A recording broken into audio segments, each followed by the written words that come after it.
Hello. बात करते हैं वैदिक कल्चर के बारे में, और उसमें भी पर्टिकुलरली आज हम जिस टॉपिक के बारे में बात करेंगे बहुत ज़्यादा, वो है early Vedic period. Early Vedic period. कोई भी एग्ज़ाम अगर आप दे रहे हो, चाहे यूपीएससी हो चाहे एसएससी हो, हर एक एग्जामिनेशन में अर्ली वैदिक पीरियड एक बहुत इंपॉर्टेंट टॉपिक होता है और इससे क्वेश्चंस आने के चांसेस बहुत ज़्यादा होते हैं। आज की वीडियो के बाद आपकी जितनी भी एंजाइटी है अर्ली वैदिक पीरियड को लेके, वो सारी की सारी खत्म हो जाएगी। इस वीडियो में हम in detail early Vedic period को स्टडी करेंगे। वैदिक पीरियड की शुरुआत कहाँ से होती है? वैदिक पीरियड की शुरुआत होती है, वैदिक पीरियड 1500 बीसी से शुरू होता है और 600 बीसी तक जाता है। 600 बीसी में महाजनपद हमें बनते हुए दिखाई दे जाते हैं, महाजनपदास।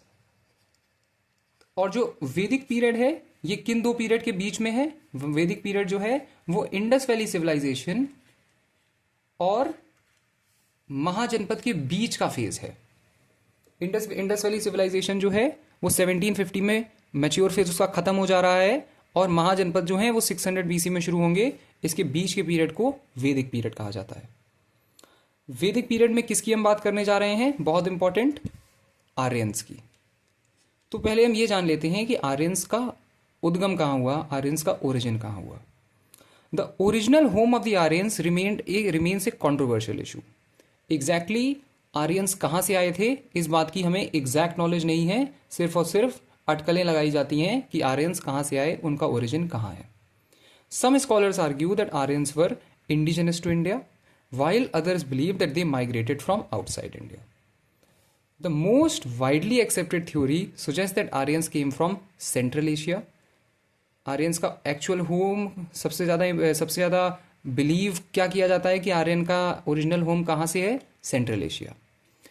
ए view associated with scholars like Max Müller, एक काफ़ी इंपॉर्टेंट हिस्टोरियन होंगे, इंडियन हिस्ट्री को पढ़ने में हमें काफ़ी इंपॉर्टेंट काम आएंगे Max Müller. Alternate theories believe origins in Europe or in Arctic region. बाल गंगाधर तिलक एक बहुत इंपॉर्टेंट फिगर इंडियन हिस्ट्री में, ये माना करते थे कि जो आर्यंस हैं वो आर्कटिक रीजन से आए। But these have limited acceptance. लेकिन इन चीज़ों को उतना ज़्यादा नहीं माना जाता, इस चीज़ को बिलीव नहीं किया जाता कि उतना ज़्यादा बिलीव नहीं किया जाता कि आर्कटिक रीजन से आर्यंस आए थे। According to the migration theory, the Aryans entered the Indian subcontinent in several waves between 2000 BC and 1500 BC rather than through a single invasion. कोई सिंगल आर्यन इन्वेजन नहीं हुई थी, बहुत सारे वेव्स में आर्यंस की एंट्री हुई थी। कई सेवरल वेव्स में आर्यंस इंडिया की ओर आते हुए दिखाई देते। Strong evidence supports central Asian origin is the Boghaz Koy inscription. बोघास कोई इंस्क्रिप्शन टर्की में है, जहां पे हमें क्या देखने को मिलता है कि उस बोघास कोई इंस्क्रिप्शन में इंद्र, वरुण, मित्र और नस्त्यस, इनको मेंशन किया गया है। ये वही गॉड हैं जो आगे जाके आर्यंस वैदिक पीरियड में पूजा करेंगे, और अर्ली वैदिक पीरियड में इंद्र की सबसे ज्यादा पूजा होगी, इंद्र को सबसे ज्यादा वैल्यूबल माना जाएगा। This indicates cultural connection between Vedic Aryans and regions outside India. तो अगर ये लोग भी इन्हीं गॉड को मान रहे हैं, इन गॉड को एक्नॉलेज कर रहे हैं, इनकी पूजा कर रहे हैं, तो ऐसा कह सकते हैं कि कुछ ना कुछ कनेक्शन तो रहा ही होगा इनके बीच और आर्यंस के बीच, जो कि ऋग्वेदिक टाइम पे हमें इंडिया की ओर आते हुए दिखाई देते हैं। After entering India, the Aryans originally settled in north western region. Originally Aryans कहाँ सेटल होंगे? नॉर्थ वेस्टर्न रीजन में, specially in present day Punjab and frontier regions. Punjab और आपको पाकिस्तान, अफगानिस्तान वाले रीजन्स में ये सेटल होते हुए दिखाई देंगे। इस रीजन को ऋग्वेदा में क्या कहा गया है? सप्त सिंधु रीजन। सप्त सिंधु रीजन, 7 नदियों का region, land of 7 rivers. Okay, एक बात और पता लगा लो, सप्त सिंधु जो वर्ड है, यही वर्ड जब आगे पर्शियंस यानी ईरान के लोग सा नहीं बोल पाते थे, सा प्रोनाउंस नहीं कर पाते थे। वो सा को क्या प्रोनाउंस करते थे? हा प्रोनाउंस करते थे। तो जो सप्त सिंधु वर्ड है, यही आगे जाके हप्त हिंदू हो जाएगा और यहीं से हिंदू शब्द आएगा। तो हिंदू शब्द हमें किसने दिया? ईरानी के लोगों ने दिया। ईरान में कौन रहते थे? पर्शियंस। ईरान पहले पर्जिया हुआ करता था। ओके, सो हिंदू शब्द का ओरिजिन सप्त सिंधु से आता है। ये शब्द कहां मेंशन्ड है? ऋग्वेद में मेंशन्ड है। Over time they gradually expanded towards Ganga Jamuna plains, making spread of Vedic culture across the northern India. Time के साथ साथ ये east side Ganga Yamuna plains की ओर, गंगा यमुना दोआब की ओर ट्रेवल करने लगेंगे, जो कि लेटर वैदिक पीरियड में हमें दिखाई देगा, क्योंकि इनकी पॉपुलेशन ज़्यादा हो जाएगी और ये ज़्यादा फर्टाइल एरिया को देखेंगे। क्लाइमेट भी चेंज हो रहा है, इन सारी चीज़ों की वजह से ये गंगा यमुना प्लेन्स की तरफ जाएंगे। और सबसे इंपॉर्टेंट रीज़न क्या है ये गंगा यमुना प्लेन्स की तरफ क्यों जाएंगे? सबसे इंपॉर्टेंट रीज़न वो ये है कि 1000 बीसी में 1000 बीसी में ऐसा माना जाता है हमने आयरन को डिस्कवर कर लिया है। डिस्कवरी ऑफ आयरन हो रहा है। अब जब आयरन डिस्कवर कर लिया है, आयरन के पहले हम कौन से मेटल का इस्तेमाल कर रहे हैं? इसके पहले हम कॉपर और इंडस वैली सिविलाइजेशन के टाइम हम ब्रॉन्ज का इस्तेमाल कर रहे हैं। अब कॉपर और ब्रॉन्ज के मेटल जो होते हैं, इनसे इतने ज़्यादा ताकतवर औजार नहीं बनाए जा सकते। वहीं आयरन जो है, आयरन बहुत मजबूत और ठोस होता है, इससे बहुत ताकतवर औजार बनाए जा सकते हैं। तो जब हमने 1000 बीसी में आयरन को डिस्कवर कर लिया, अब हम बहुत ठोस औजार बना सकते हैं, बहुत ताकतवर मजबूत औजार बना सकते हैं। इसीलिए जो आर्यंस हैं, ये सिंधु नदी को छोड़ के जो गंगा जमुना दोआब वाला रीजन है, जो कि बहुत फर्टाइल रीजन है, जहां पे बहुत घने जंगल हुआ करते थे, अब जब हमने बहुत ठोस औजार बना लिए हैं आयरन के, तो अब ये उन घने जंगलों को काटना शुरू कर देंगे और ये गंगा यमुना दोआब की तरफ, गंगा यमुना प्लेन्स में इनकी आबादी बढ़ने लगेगी, ये मूव करने लगेंगे और धीरे धीरे पूरे नॉर्थ इंडिया का जितना भी प्लेन एरिया है, हिमालय के नीचे जो पूरा एरिया आता है, उस पूरे एरिया को, यानी उत्तर प्रदेश तक, उत्तर प्रदेश, बिहार, यहां तक ये पहुंच जाएंगे। लेकिन ये सब कब होगा? लेटर वैदिक पीरियड में होगा। अभी अर्ली वैदिक पीरियड में ये कहां पर हैं? अर्ली वैदिक पीरियड में सप्त सिंधु वाले रीजन में है। अब हम आ जाते हैं वैदिक लिटरेचर पे, जो कि कब कब लिखी गई? 1500 बीसी से 600 बीसी। बहुत सारे क्वेश्चन वैदिक लिटरेचर से बनते हैं, इसलिए इन्हें अच्छे से पढ़ लेते हैं। सो वैदिक literature is the earliest body of religious and philosophical writing in India. सबसे पुरानी जो राइटिंग्स हमारे पास अवेलेबल है वो वैदिक लिटरेचर ही है। कंपोज ड्यूरिंग द वैदिक as, it was transmitted orally from generation to generation and therefore it is called श्रुति। तो हम वैदिक लिटरेचर को श्रुति क्यों बुलाते हैं? क्योंकि इनिशियली शुरुआत में जितनी भी नॉलेज थी वो एक जनरेशन से दूसरी जनरेशन पिता अपने बेटे को ओरली सुना के देता था, ओरली बता के देता था, रटवाता था ओरली। इसीलिए हम इसे क्या कहते हैं? श्रुति। जिस चीज को सुना जाता है उसे हम कहते हैं श्रुति। तो जो एक्चुअल वैदिक लिटरेचर है, जिसमें क्या क्या आता है? जिसमें संहिता आते हैं, ब्राह्मणा आते हैं, अरण्यका आते हैं और उपनिषद आते हैं। जो श्रुति लिटरेचर है वो इनिशियली शुरुआत वाले फेज में, अर्ली वैदिक टाइम वाले फेज में बोल के एक जनरेशन से दूसरी जनरेशन को दिया जाता था, इसीलिए इनको श्रुति कहा जाता है। ठीक है। It is believed that Rig Veda was composed when Aryans still were settled in Punjab region. जब आर्यंस पंजाब यानी सप्त सिंधु वाले रीजन में एग्जिस्ट कर रहे हैं, रह रहे हैं, उसी समय पे ऋग्वेद लिखा जा रहा है। और ऋग्वेद क्या है? Oldest recorded text. सबसे पुराना टेक्स्ट जो रिकॉर्ड किया गया वो कौन सा था? ऋग्वेदा था। वैदिक literature is divided into 4 categories. वैदिक लिटरेचर को भी 4 कैटेगरी में डिवाइड किया जाता है: संहिता, ब्राह्मणा, अरण्यका, उपनिषद। वैदिक लिटरेचर को 4 कैटेगरी में डिवाइड किया जाता है: संहिता, ब्राह्मणा, अरण्यका, उपनिषद। हर कैटेगरी के बारे में अभी हम अच्छे से पढ़ाई करेंगे, चिंता मत करो।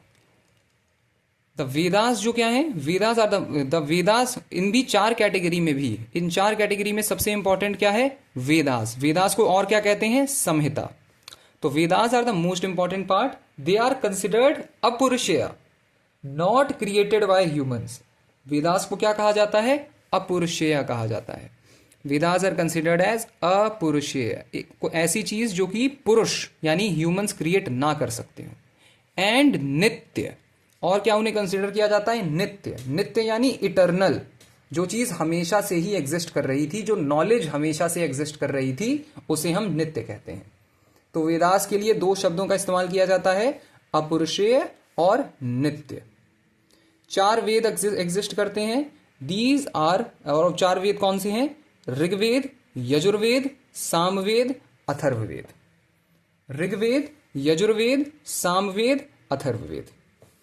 The first 3 together are called Vedatrayi. Rig, Yajur, Sama को साथ में क्या कहते हैं? इस ट्रायो को वेदात्रयी। इस ट्रायो को साथ में क्या कहा जाता है? वेदात्रयी। ऋग्वेद पे पहले आ जाते हैं। ऋग्वेद में हमें क्या मिलता है? बहुत सारे हिम्स का कलेक्शन। हिम्स क्या होती हैं? हिम्स प्रेयर्स होती हैं, प्रेयर्स, ठीक, श्लोक, बहुत सारे प्रेयर्स हैं बेसिकली, समझ लो। प्रेयर्स कहना ज्यादा ठीक रहेगा, श्लोक कह सकते हो। It is the oldest text in the world. दुनिया का सबसे पुराना टेक्स्ट है Rigveda. It contains 1028 hymns, 1028 prayers अलग अलग चीजों के लिए, एंड 10,580 वर्सेस डिवाइडेड इनटू 10 मंडलास। पूरे के पूरे ऋग्वेद को 10 मंडलास में डिवाइड किया गया है। जो सेकंड से लेकर 7th मंडल है, उसे हम क्या बुलाते हैं? उसे हम बुलाते हैं गोत्र या फिर वंश मंडला। फैमिली बुक, वंश के बारे में जानकारी देता है ये हमें, फैमिली के बारे में देता है, गोत्र के बारे में देता है। 2nd से लेके 7th मंडल। और 1st और 10th मंडल एंड में ऐड किए गए थे, बाद में ऐड किए गए थे। भले ही ये फर्स्ट है लेकिन ये एंड में, बाद में ऐड किया गया है। और 10th मंडल बहुत ज्यादा इंपॉर्टेंट हो जाता है, इसको हमेशा याद रखना। क्यों? क्योंकि इसमें पुरुष सुक्त को मेंशन किया गया है। पुरुष सुक्त क्या है? पुरुष सुक्त के अंडर ही हमें पता चलता है कि 4 वर्ण में ह्यूमन को डिवाइड किया गया है। पुरुष सुक्त में 4 वर्ण कौन से हैं? सब जानते हैं, ब्राह्मण, क्षत्रिय, वैश्य और शूद्र। तो कहां कहां डिवीजन हमें मिलता है? 4 वर्ण में, पुरुष सुक्त में मिलता है। पुरुष सुक्त कहां पर है? ऋग्वेद के 10th मंडल में हमें मिलता है। ओके, ऋग्वेद के 10th मंडल में 4 वर्ण हैं, ब्राह्मण, क्षत्रिय, वैश्य और Shudra. The hymns were recited by Hotri. जो ऋग्वेदा के हिम्स को रिसाइट करेगा उसे क्या कहा जाएगा? होत्री। तो डायरेक्टली ये क्वेश्चन आ सकता है, what was the name given to the priest who recited the hymns of Rigveda? तो क्या लिखोगे? होत्री। ठीक है, आगे बढ़ते हैं। यजुर्वेद पे आ जाते हैं। यजुर्वेद में क्या है? यजुर्वेद में सेक्रिफिशियल प्रेयर्स, वो प्रेयर्स जो कि सेक्रीफाइसेस से रिलेटेड हैं। सेक्रीफाइसेस मतलब तुम समझ लो यज्ञ से रिलेटेड है। यज्ञ, सेक्रीफाइस यज्ञ करते समय ही किया जाता था। तो वो बुक जो कि सेक्रीफाइशियल हिम्स जिसमें लिखे हुए हैं वो है Yajurveda. It deals with rituals and sacrifices. The hymns were recited by Adhvaryu priests. कौन से प्रीस्ट यजुर्वेद के हिम्स को रिसाइट किया करते हैं? अदवर्यु प्रीस्ट। तो ऋग्वेद को कौन, ऋग्वेदा को के हिम्स को जो प्रीस्ट रिसाइट करता है उसे हम कहते हैं होत्री। और यजुर्वेद के हिम को जो रिसाइट करता है उसे हम कहते हैं अदवर्यु। अदवर्यु। यजुर्वेद को डिवाइड किया जाता है कृष्णा ब्लैक यजुर्वेद में और शुक्ल व्हाइट यजुर्वेद में। तो यजुर्वेद के भी दो पार्ट्स हैं। यजुर्वेद को 2 पार्ट्स में डिवाइड किया गया है, कृष्णा यजुर्वेद और Shukla Yajurveda. Unlike Rigveda it contains both prose and verse. Yajurveda में गद्य और पद्य दोनों मिलते हैं। ठीक है, इतनी ही बात तुम्हें यजुर्वेद के बारे में पता होनी चाहिए। इससे ज्यादा एसएससी के लिए मुझे नहीं लगता इंपॉर्टेंट है। आगे बढ़ जाते हैं सामवेद पे। सामवेद बुक ऑफ चैंट्स यानी बुक ऑफ मेलोडीज। सामवेद में जितने भी हिम्स, जितने भी श्लोक तुम्हें लिखे हुए मिलेंगे वो सारे के सारे गा के सुनाए जाते थे, सिंग करके सुनाए जाते थे। सामवेद के सारे जो जितने भी हिम्स हैं वो गाए जाते थे, उनको पढ़ा नहीं जाता है, उनको गाया जाता है। कितने वर्सेस हैं इसमें? 1549 verses, most of which are taken from Rigveda, ज्यादातर जो हिम्स हैं वो ऋग्वेदा से लिए गए हैं। सिर्फ और सिर्फ 75 ऐसे वर्सेस हैं, 75 ऐसे वर्सेस हैं जो कि खुद के हैं इसके, जो कि सामवेद के खुद के हैं। तो बेसिकली ऋग्वेद के जो वर्सेस हैं उनको गा के सामवेद में हमें दिखाई देते हैं, उनको गाया जा रहा है। The hymns were recited by Udgatri priest. तो हर एक वेद के लिए एक अलग प्रीस्ट लगता था, हर एक वेद के लिए एक नया प्रीस्ट है। ऋग्वेदा के लिए है होत्री, यजुर्वेद के लिए है अध्वर्यु, और सामवेद के लिए कौन है? सामवेद के लिए है उदगतरी प्रीस्ट। ठीक है, याद रखना ये बात। It is considered the foundation of Indian classical music. अगर तुमसे पूछ ले which book is considered the foundation of Indian classical music, तो उसका आंसर क्या होगा? सामवेद। आगे बढ़ते हैं। फिर आ जाती है अथर्ववेद। अथर्ववेद क्या है? बुक ऑफ मैजिकल फॉर्मूला कह सकते हो। हाँ, जादू की किताब है, इसमें जादुई फॉर्मूलेज, जादुई वो चीजें लिखी हुई हैं जो कि मैजिकल स्पेल्स या फिर चार्म्स, मैजिकल चार्म्स, जादू करना किसी के ऊपर, ऐसे स्पेल्स लिखे हुए हैं अथर्ववेद में। और इसको बहुत लंबे टाइम तक, इसी वजह से इसको बहुत लंबे टाइम तक वेद नहीं माना जाता था, बहुत काफी टाइम बाद वेद माना जाने लगा, क्योंकि इसमें ऐसी चीजें लिखी हुई हैं कि अगर तुम इस श्लोक को पढ़ दो तो तुम्हारी बीमारी ठीक हो जाएगी, डिजीज को उतार देना, कोई किसी के ऊपर भूत प्रेत चढ़ गया है तो उसको उतारने वाली चीजें अथर्ववेद में लिखी हुई हैं। अथर्ववेद में वो सारी चीजें हैं। For a long time it was not even considered a part of Vedas. It reflects everyday life, beliefs and practices of common people. Everyday life लोगों की जैसे जैसे कॉम्प्लेक्स होती गई, ये सारी चीज़ें भी उनकी लाइफ में ऐड होती गई, तो उसके लिए उन लोगों ने अथर्ववेद में ये सारी चीज़ें लिखी और उसको फॉलो करने लगे। फिर आ जाता है ब्रह्मणास। ब्रह्मणास क्या है? ब्रह्मणा है एक्सप्लेनेशन ऑफ द वेदास। वेदों को नॉर्मल भाषा में एक्सप्लेन कहाँ करा गया है? ब्रह्मणा में करा गया है। The Brahmanas are prose text that explain the hymns of the Vedas. Normal text हैं, नॉर्मल भाषा में जो वेद के टेक्स्ट हैं उनको एक्सप्लेन किया गया है। They deal with rituals, sacrifices, ceremonies in detail में रिचुअल्स, सैक्रिफाइसेस और सेरेमनी से डील करते हैं। द वर्ड ब्रह्मणा means sacrifice and these text focus on the correct performance of rituals.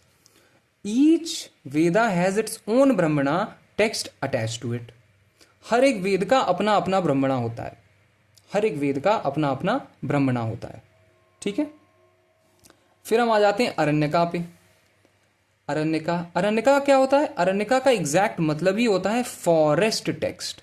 वो चीजें, वो टेक्स्ट जो कि उन लोगों के लिए लिखी गई हैं जो कि फॉरेस्ट में जाके ध्यान लगाना चाहते हैं, फॉरेस्ट में जाके अपने जीवन को जीना चाहते हैं, रिटायर हो गए हैं और अब फॉरेस्ट में जाके अपना बाकी जीवन, बाकी अपनी फिलोसॉफिकल जीवन, बाकी अपनी जीवन में सैल्वेशन को अटेन करना चाहते हैं, अपनी आत्मा को लिबरेट करना चाहते हैं। ये क्या रिप्रेजेंट करते हैं? They represent a transition from ritualism to philosophical thinking. जैसे जैसे लोगों की समस्याएं बढ़ती गईं, वो फिलोसफी की ओर बढ़ते चले गए और फिर धीरे धीरे अरण्यका भी लिखना पड़ा ताकि उन समस्याओं को भी डिस्कस किया जा सके और उनका सोल्यूशन फिलोसॉफिकल तरीके से ढूंढा जा सके। They interpret rituals in a symbolic and spiritual way rather than literal way. ये चीज़ों को स्पिरिचुअल और सिंबॉलिक तरीके से करने का प्रयास है अब, ना कि लिटरल तरीके से। जैसे जैसे कॉम्प्लेक्सिटीज बढ़ेंगी उसका सोल्यूशन भी अब फिलॉसफी और सिंबॉलिक तरीके से ढूंढा जाएगा। तो अरण्यका क्या है? अरण्यका अगर तुम्हें बेसिक एक शब्द में याद रखना है तो क्या है? Forest text. और फॉरेस्ट में कौन लोग जाते हैं? ऋषि मुनि जाते हैं। तो इसका मतलब इसमें क्या होगी? इसमें होगी फिलोसॉफिकल थिंकिंग।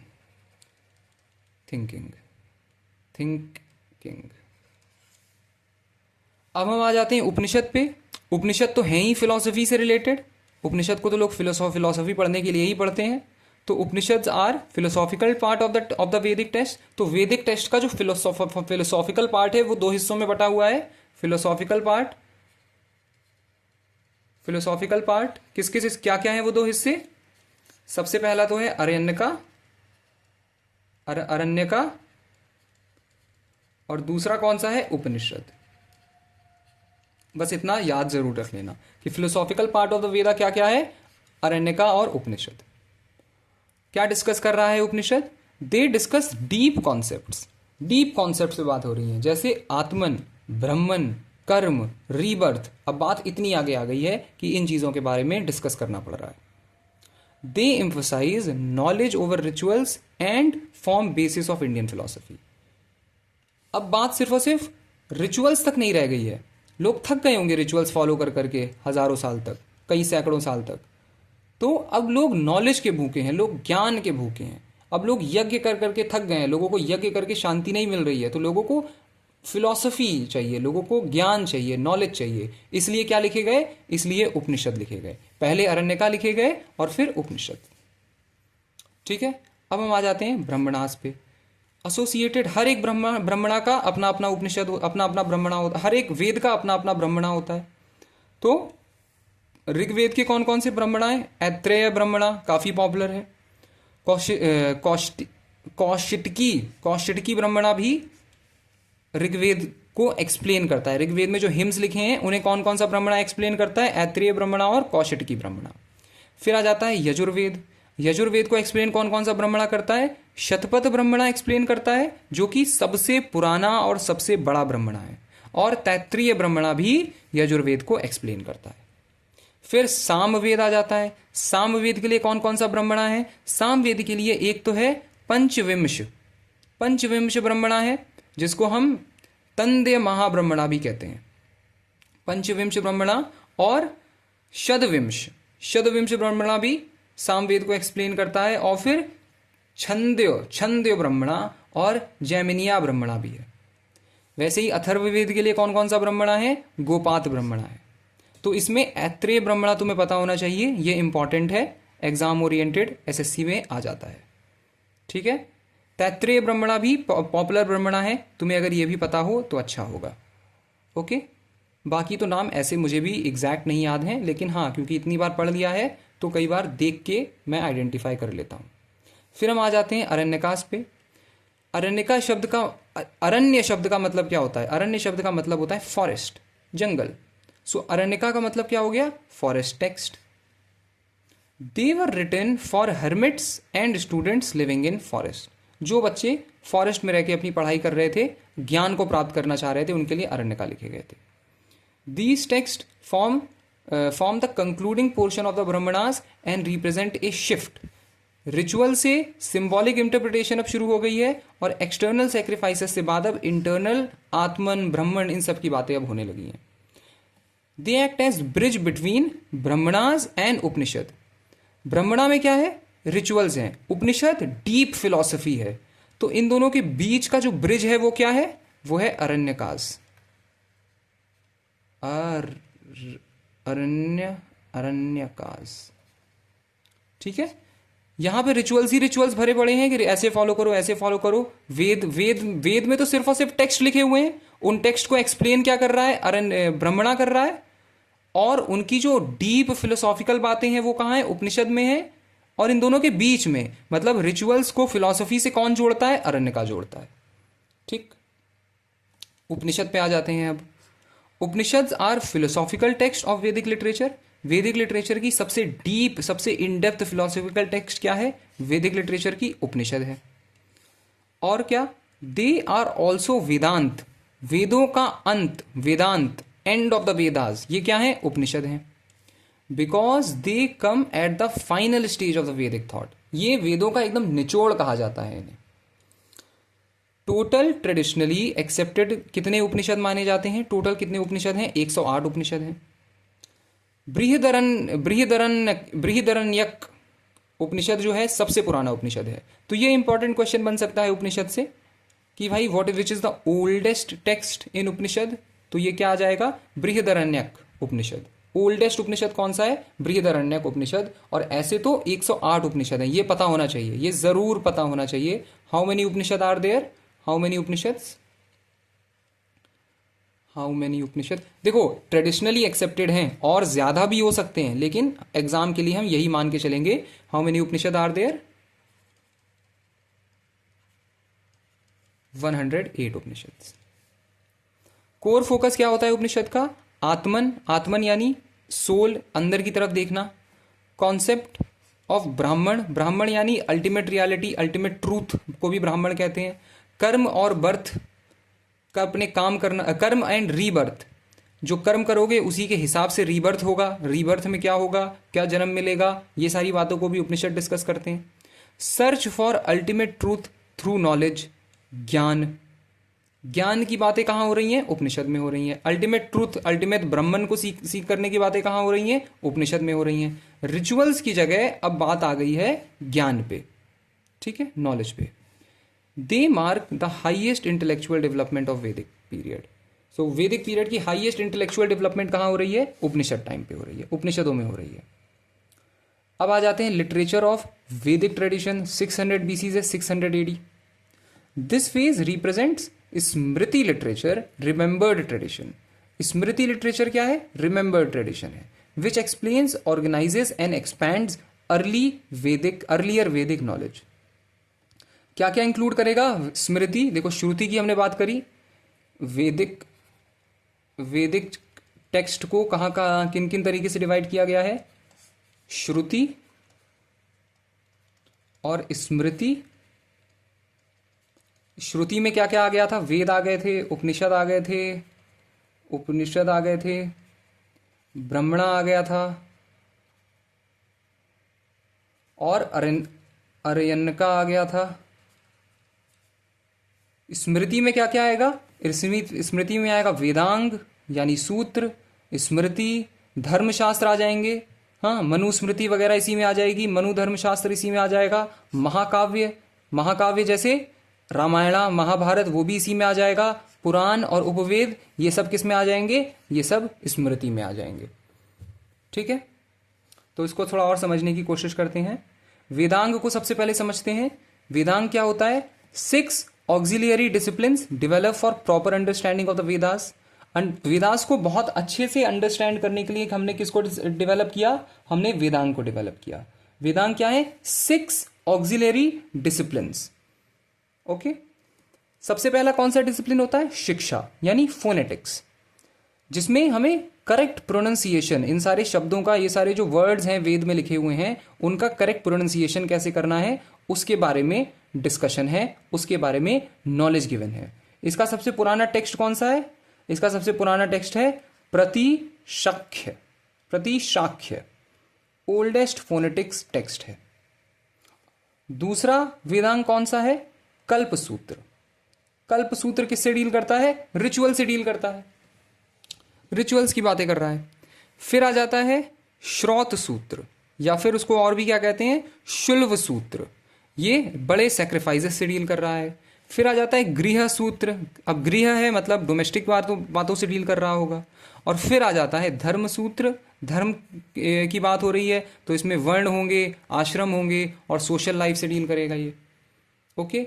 तीसरा कौन सा इंपॉर्टेंट वेदांग है? ग्रामर। ग्रामर से रिलेटेड कौन सा है? व्याकरण से रिलेटेड सबसे इंपॉर्टेंट टेक्स्ट कौन सा लिखा गया? अष्टाध्यायी। अष्टाध्यायी किसने लिखा? पाणिनि ने लिखा, जिसमें ब्राह्मी ग्रामर के बारे में बात हो रही है, ठीक है। फिर आ जाता है निरुक्त। निरुक्त यानी एटिमोलॉजी। एटिमोलॉजी क्या होता है? एटिमोलॉजी है study of the origin of words. तो निरुक्त जो है, निरुक्ता जो यस्क ने लिखा है, इसमें वर्ड्स के ओरिजिन के बारे में बातें हो रही हैं। वर्ड की वैदिक जो शब्द हैं, इनका ओरिजिन क्या है, वैदिक शब्द कहाँ से आए, इनके बारे में बात हो रही है निरुक्त बाय यस्क में। और ये किस पे बेस्ड है? ये बेस्ड है निघंटु पे, ओके। फिर हम आ जाते हैं छंद पे। छंद यानी मैट्रिक्स। इसमें एक इंपॉर्टेंट टेक्स्ट है, कौन सा टेक्स्ट है वो? छंद सूत्र। किसने लिखा? पिंगाल ने लिखा, छंद सूत्र बाई पिंगाल। फिर ज्योतिष पे आ जाते हैं। ज्योतिष विद्या यानी एस्ट्रोनॉमी की विद्या। इसमें इंपॉर्टेंट टेक्स्ट क्या है हमारे लिए? वेदांग ज्योतिष, जिसको लिखा है लगात ने। वेदांग ज्योतिष जिसको लिखा है लगात ने। इसके बाद हम आगे बढ़ेंगे किस पे? हम आ जाएंगे स्मृति पे। स्मृति की बात हो रही है, अब हम आ जाएंगे धर्मशास्त्र स्मृति पे। तो धर्मशास्त्र किन किन चीजों से डील करता है? धर्मशास्त्र जो है वो लॉज, लाइफ कैसी लॉज वगैरह रूल्स बना दिए जा रहे हैं, क्योंकि सोसाइटी अब कॉम्प्लेक्स होने लगी है, आगे बात बढ़ गई है, सोसाइटी कॉम्प्लेक्स होने लगी है, तो लॉज हमें चाहिए, हमें सोशल रूल्स चाहिए, हमें ड्यूटीज पता होनी चाहिए सबकी, इसलिए हम धर्मशास्त्र की ओर बढ़ रहे हैं। सबसे पुराना और सबसे इंपॉर्टेंट धर्मशास्त्र कौन सा है जो बहुत पॉपुलर भी हुआ? मनुस्मृति।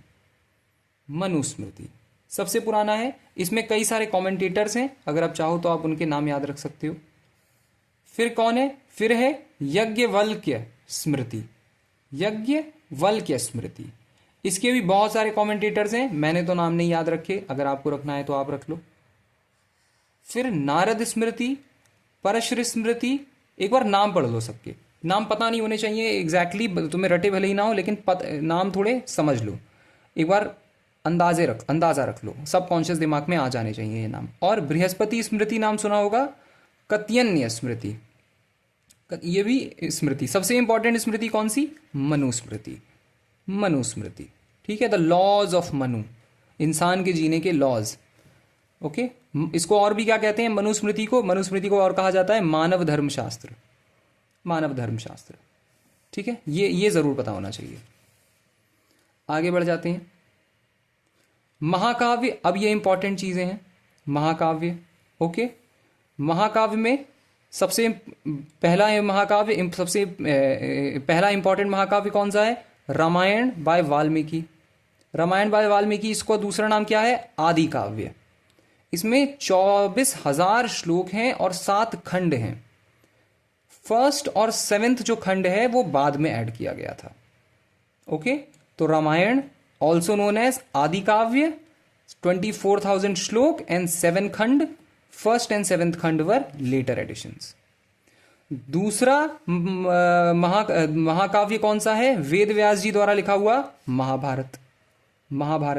महाभारत को क्या कहा जाता है? Longest epic in the world, दुनिया की सबसे बड़ा एपिक, सबसे बड़ी कहानी कह लो, सबसे बड़ा काव्य क्या है? महाभारत। इसमें अप्रोक्सीमेटली 1 लाख श्लोक हैं। ओरिजिनली क्या था? 8,800 वर्सेस हुआ करते थे, तब इसे क्या कहते थे? तब इसे जया संहिता कहते थे। फिर इसमें 24,000 श्लोक आ गए, तब इसको हम भारत कहते थे।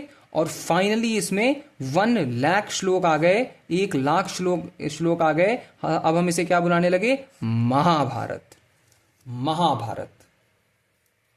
तो ये 3 इसके जो फेज हैं, 3 इसका एवोल्यूशन है, ये पता होना चाहिए। पहले महाभारत क्या हुआ करता था? जय संहिता हुआ करता था, 8,800 वर्सेस, फिर ये भारत हो गया और फिर फाइनली महाभारत। ओके, महाभारत जो है 18 पर्व में डिवाइडेड है, 18 पर्व होते हैं। पर्व का मतलब होता है चैप्टर। भगवद गीता जो है वो भीष्म पर्व का पार्ट है, ये इंपॉर्टेंट बात है। भगवद गीता कहाँ है? भीष्म पर्व में है। शांति पर्व जो है वो सबसे बड़ा सेक्शन है। और हरिवंश में हमें किस बारे में इंफॉर्मेशन मिलती है? हरिवंश में हमको life stories of Lord Krishna की इंफॉर्मेशन मिलती है। लॉर्ड कृष्णा की कहानियां कहाँ हैं? हरिवंश में, हरिवंश। ठीक, तो ये याद रखना, भीष्म पर्व में हमें भगवद गीता मिलती है, शांति पर्व सबसे बड़ा सेक्शन है, और हरिवंश से हमें कृष्ण की कहानियां मिलती हैं। पुराण पे आ जाते हैं। टोटल 18 पुराण है। सबसे पुराना पुराण कौन सा है? मत्स्य पुराण, जो कि सबसे पुराना पुराण माना जाता है। Matsya Purana is the oldest Purana in the world. Important बाकी पुराण कौन कौन से माने जाते हैं? भगवत पुराण, विष्णु पुराण, वायु पुराण और ब्रह्मंड पुराण। ब्रह्मंड पुराण, ये इंपॉर्टेंट पुराण माने जाते हैं। मत्स्य पुराण के बारे में तुम्हें पता होना चाहिए, एग्जाम ओरिएंटेड है, दुनिया का सबसे पुराना Purana. They mainly deal with 5 subjects, 5 subject से पुराण डील करता है। सर्ग यानी क्रिएशन ऑफ द यूनिवर्स, प्रतिसर्ग यानी रिक्रिएशन, डिस्ट्रक्शन के बाद फिर से क्रिएट करना, वंश जिसमें जिनोलॉजी डिस्कस करी जाती है, भगवान और उस समय के ऋषि मुनियों की, और फिर आ जाता है मनवंतार जिसमें पीरियड्स ऑफ द मनुज, मनु के अलग अलग पीरियड्स के बारे में, इंसान की अलग अलग एजेस के बारे में हमें डिस्कशन करने को कहाँ मिलता है? मनवंतार में। और सबसे ज्यादा पुराना हिस्ट्री के लिए क्या होता है, वंशानुचरित, वंशानुचरित कहते हैं इसे। इसमें हमें अलग अलग रॉयल डायनेस्टीज जो हुई, कब कब हुई, उसके बारे में इंफॉर्मेशन मिलती है। फिर हम आ जाते हैं उपवेद पे। उपवेद पे आ जाते हैं। उपवेद से हमें क्या मिलता है, Upaveda these are applied branches of Vedic knowledge. Vedic knowledge की अप्लाइड ब्रांचेस क्या हैं, उपवेद। आयुर्वेद मेडिसिन है। देखो क्योंकि ये पूरा वेद नहीं है, पूरा वेद नहीं है, तो इसको उपवेद, आधा मतलब वेद हो सकता था, जो वेद जितना ही इंपॉर्टेंट लेकिन वेद नहीं, एज इंपॉर्टेंट एज वेद,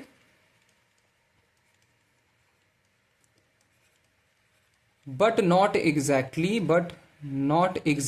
वेद।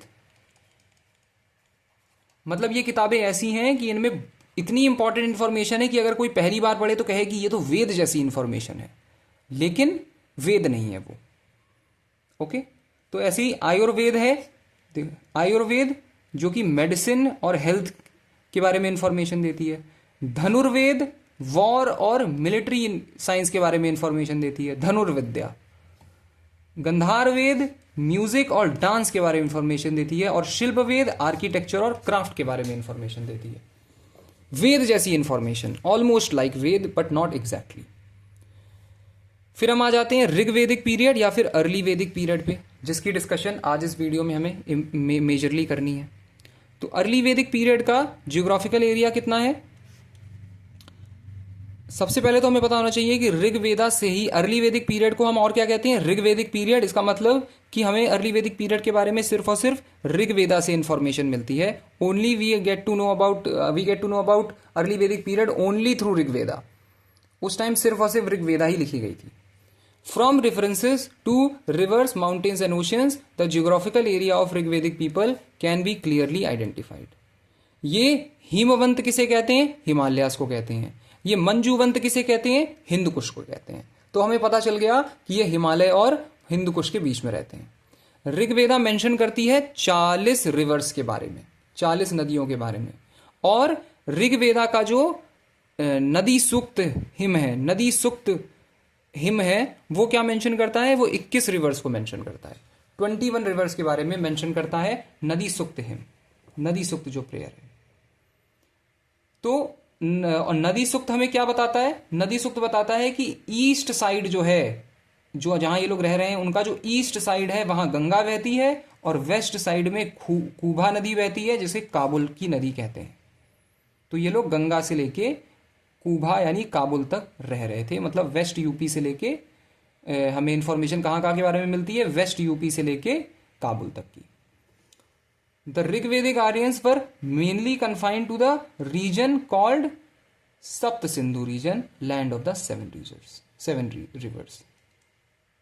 सप्त सिंधु रीजन क्या है, Sapta Sindhu region it included Sindhu, Indus and its tributaries. कौन कौन सी ट्रिब्यूटरीज, तो ये लोग झेलम को वितस्ता बुलाते हैं, चेनब को असिकनी बुलाते हैं, अस्किनी बुलाते हैं, ब्यास को विपास बुलाते हैं, रावी को परशुनी बुलाते हैं, और सतलज को सुतुद्री बुलाते हैं। ये नाम पता होने चाहिए, ये इंपॉर्टेंट है।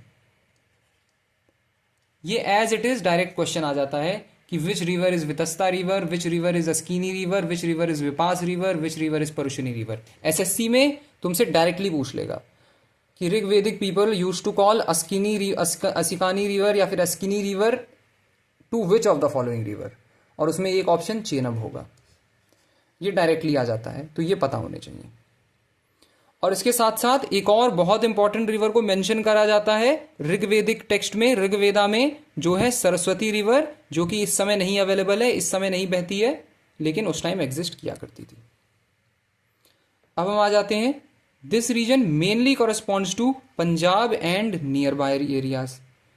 जो सप्त सिंधु रीजन है वो पंजाब और पंजाब के आसपास के एरियाज में के बारे में हमें बताता है, या फिर पंजाब और पंजाब के आसपास के एरिया को ही सप्त सिंधु रीजन कहा जाता है। फिर से एक बार इंपॉर्टेंट जो रिवर्स जो कि ऋग्वेदा में मेंशन करी गई हैं और उनके मॉडर्न नाम के साथ जरा पता कर लो। सिंधु रिवर इंडस है, वेतस्ता रिवर झेलम है, असिकनी रिवर चेनब है, विपास रिवर बियास है, परशुनी रिवर रावी है, सुतुद्री सुतलज है, सरस्वती सरस्वती, दृशदवती घग्गर को कह रहे हैं, कूबा को हम अब काबुल कहते हैं, सुवस्तु को अब हम स्वात कहते हैं, क्रुमु को अब हम खुर्रम कहते हैं, गोमती को गोमाल कहते हैं। ये इंडिया वाली गोमती नहीं, ये गोमाल है, ये अफगानिस्तान में और पाकिस्तान में बहती है। ठीक है, तो ये सारी रिवर्स हमें ऋग्वेदिक काल के बारे में, ऋग्वेदास में तुम्हें इन रिवर्स के बारे में इंफॉर्मेशन मिलती है। हमें ये पता चलता है कि आर्यंस जो हैं वो इन रिवर्स के आसपास रहा करते थे। ओके, की ऑब्जर्वेशन क्या है ऋग्वेदा की? मोस्ट मेंशन्ड, सबसे ज्यादा कौन सी रिवर को मेंशन किया जा रहा है? सिंधु। अब सिंधु से ही हमें नाम भी मिला है हिंदू, तो हिंदू सिंधु सबसे इंपॉर्टेंट है। मोस्ट सेक्रेड पायस रिवर, सबसे ज्यादा इज्जत किस रिवर की है? सरस्वती की है। गंगा को सिर्फ और सिर्फ एक बार मेंशन किया गया है, इसका मतलब अभी इनकी ज्यादातर लाइफस्टाइल सिंधु और सरस्वती के इर्द गिर्द बीत रही है। इसीलिए हम कहते हैं कि जो आर्यंस हुआ करते थे ये पंजाब और पाकिस्तान वाले साइड में ज्यादा रहा करते थे। इंडिया और इंडियन नदर्न प्लेन्स में अभी इनका आना नहीं हुआ है। क्यों? क्योंकि इन्होंने अभी आयरन नहीं ढूंढा है, और जब तक ये आयरन नहीं ढूंढेंगे तब तक ये जो इंडियन प्लेन्स हैं वहां के जंगलों को खत्म करके वहां अपनी सेटलमेंट्स नहीं बनाएंगे। यमुना को भी 3 बार मेंशन किया गया है। This shows that early Vedic civilization was mainly centred in north west India, not the Gangetic plain. Early Vedic civilization को मेनली नॉर्थ वेस्ट इंडिया में फोकस थी, नॉर्थ गंजेटिक प्लेन्स में अभी नहीं पहुंची है। अब एक बहुत इंपॉर्टेंट बैटल के बारे में हम बात करेंगे जो कि है 10 Rajan battle, 10 Rajan war, battle of the 10 kings. 10 राजाएं आपस में लड़ेंगे, इसको 10 राजन वॉर कहा जाता है। ये सब भारत की सब कॉन्टिनेंट में सबसे पुराना रिकॉर्डेड बैटल है। It was an inter tribal war among the Aryans, Aryans आपस में लड़ाई कर रहे हैं। इसको ऋग्वेदा में मेंशन किया गया है। कहा जाता है कि 10 ट्राइब्स जो हैं वो सुदास से लड़ेंगी, किंग सुदास से लड़ेंगी, जो कि भरत ट्राइब के हैं, त्रित्सु फैमिली से आते हैं। तो भरत ट्राइब के सुदास राजा 10 राजाओं से लड़ाई करेंगे। कौन कौन सी ट्राइब से लड़ाई कर रहे हैं ये? कौन कौन सी ट्राइब इस पूरे में इन्वॉल्व हैं? पुरूज, यदूज, तुर्वसाज, अनूस, ध्रुयूज, और भी कौन सी हैं? एलिनाज, पक्ताज, भालवनाज, सिलवास, ये क्या विशालनिन्स। अब तुम्हें इनके बारे में इनकी इंफॉर्मेशन ना भी हो तो कोई बात नहीं है, इनकी ये इतना भी नहीं रटना है, लेकिन तुम्हें यह जरूर पता होना चाहिए कि सुदास जो राजा थे वो भरत ट्राइब से आए थे और इन्होंने सबको हरा दिया था। कौन सी नदी के किनारे इन्होंने हराया था सबको? परशुनी नदी यानी रावी नदी के किनारे इन्होंने सारे के सारे राजाओं को हरा दिया था। Sudas emerged victorious, establishing dominance of the Bharat tribe. ठीक है, पॉलिटी के बारे में जानते हैं।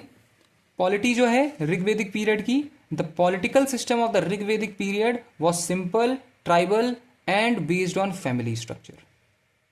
पॉलिटिकल जो सिस्टम है सिंपल है, ट्राइबल है और फैमिली स्ट्रक्चर पे बेस्ड है। Basic structure of the society क्या है? The whole system was built step by step. सबसे स्मॉलेस्ट यूनिट क्या हुआ करती थी? कुल हुआ करता था। कुल यानी फैमिली। बहुत सारी फैमिलीज मिलके क्या बनाती थी? ग्राम। ग्राम यानी विलेज। बहुत सारे विलेज मिलके क्या बनाते थे? विस। विस यानी उनका clan.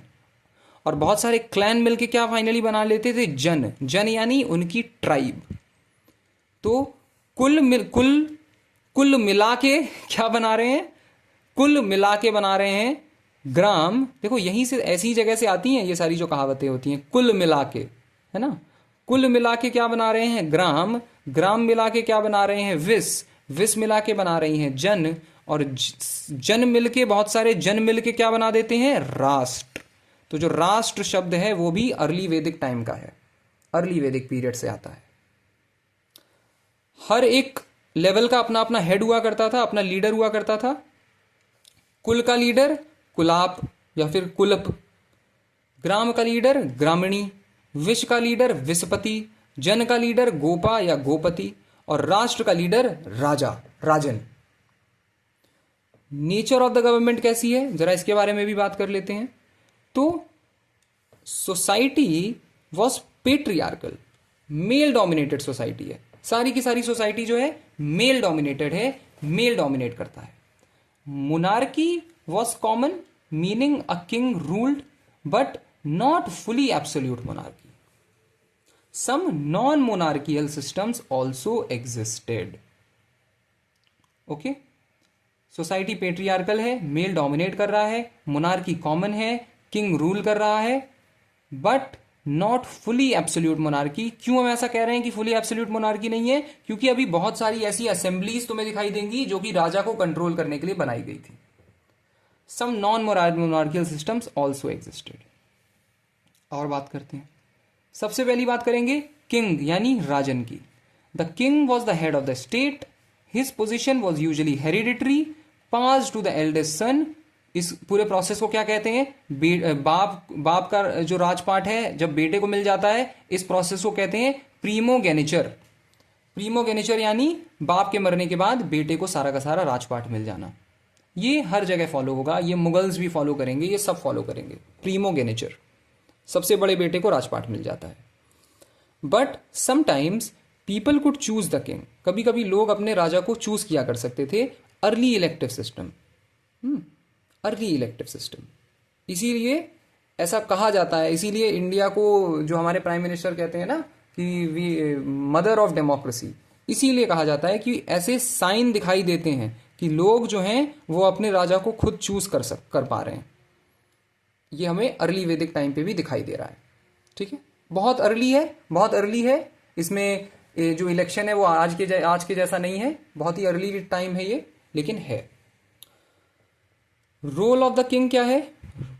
Law and order maintain करेगा, लोगों को प्रोटेक्ट करेगा, रिलीजियस ड्यूटीज परफॉर्म करेगा और एक्ट करेगा as the guardian of moral values. ये काम कौन करेगा? राजा करेगा. राजा का काम है ये. ओके, ऑफिशियल्स और उनकी एडमिनिस्ट्रेशन के बारे में बात करते हैं. There was no complex administration but some key offices existed. सबसे इंपॉर्टेंट ऑफिस किसका है? राजा का है. किंग का ऑफिस सबसे इंपॉर्टेंट है. इसके अलावा किसके किसके ऑफिस इंपॉर्टेंट है? किसकी किसकी पोस्ट इंपॉर्टेंट है? Purohit, most important person after the king. Teacher है, एडवाइजर है, टीचर है और गाइड है किंग का. हेल्प कर रहा है किंग को रिचुअल्स परफॉर्म करने में और डिसीजन लेने में. कई बार ऐसे देखोगे कि जो किंग को बचपन में पढ़ाता है, जो किंग का टीचर हुआ करता था, वही जाके जब वो उनका स्टूडेंट राजा बन गया तो वही इंसान, वही टीचर को किंग अपना एडवाइजर रख लेगा, एज एन एडवाइजर रख लेगा. ठीक है, और राजा को हेल्प कर रहा है रिचुअल परफॉर्म करने में. अब जब इतना वो क्लोज है राजा से, इतना इंटीमेट है राजा से, तो वो उसको डिसीजन मेकिंग वगैरह में भी हेल्प करेगा ही करेगा. ठीक है. सेनानी, हेड ऑफ द आर्मी. पूरे आर्मी को लीड कौन करेगा? सेनानी करेगा. Gramin, head of the village. ग्राम का हेड कौन? ग्रामणी. ठीक. आर्मी की बात कर लेते हैं. आर्मी हेड फुट सोल्जर्स भी हुआ करते थे और चैरियट फाइटर्स भी हुआ करते थे उस समय हमारे पास. वेपन्स कौन कौन से यूज कर रहे हैं हम? वुड के, स्टोन के, बोन के और मेटल के. Arrows had metal tips for और पॉइजन, यानी एरोज, अगर ऐसी कोई एरो है तो यहां मेटल टिप भी लगाया जा रहा है और कई बार इस पे पॉइजन भी लगा दिया गया है ताकि अगर मरे ना डायरेक्ट लगने से तो बाद में मर जाए. तो इस तरीके की इंफॉर्मेशन भी हमारे पास है. इसमें स्पेशल मेंशन हमें करना होगा पुरचरिष्णु.